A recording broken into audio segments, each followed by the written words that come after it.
Gary, we're down here at Docklands. What a beautiful day. Tell us about this boat. Oh, Ron, this is a sensational boat. It's a Sunseeker Portofino 48. It can take 18 people. It was manufactured in the UK, and Sunseeker is regarded as one of the best brands in boating in the world today. She can take easily 18 people. She sleeps 4 downstairs, 2 bathrooms, two secluded bedrooms, satellite TV, cooking facilities. It's just like an apartment. It's just an awesome boat. And I've got to say, it looks pretty luxurious. Tell me, this is part of the Pleasure Cruising Club. How does that work? Yeah, Ron, it's like a golf club where members can join a club.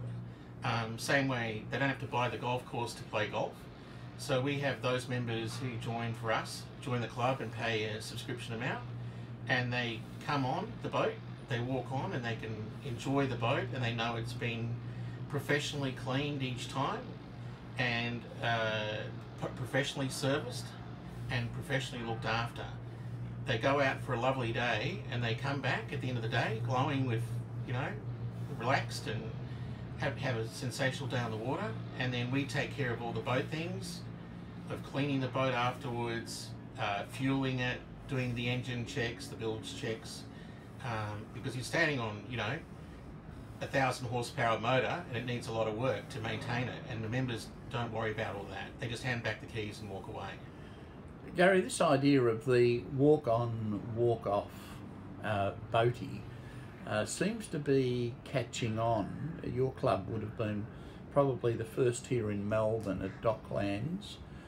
You started off with one boat, and where are you now? Yeah, we started off with one boat, Ron, at Williamstown, and then we saw a great opportunity at Docklands, which offers very calm waters and very safe anchorage, and a lot of great facilities. It's a sort of an underrated area. It's a hidden gem in Melbourne. So it's the closest marina to a road. So part of the concierge service we offer members is we help them onto the boat and off the boat, and the car is literally just meters away from the boat. So that's why we established here, and yes, we were the first, and we were sort of pioneering that, and people are coming to terms. Well, I think the BIA published that the average boating day per year is 16 days. So that's a lot of money to tie up in a boat, which people don't use. So our members are telling us it's just such a great idea. So the other issue there is by being part of the club, you don't have to worry about paying mooring costs, insurance, or any of those things.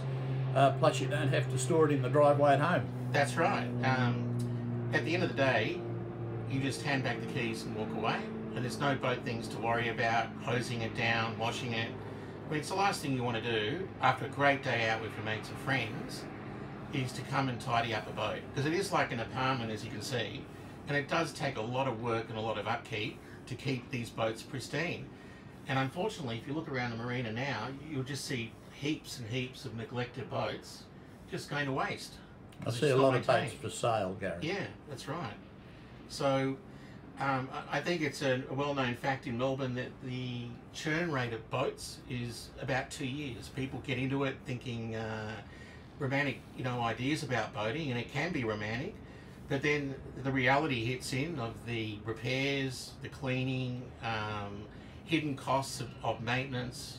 Things rust on a boat, and you're constantly replacing things, refurbishing, and it's a lot of money to maintain a boat just for 16 days a year.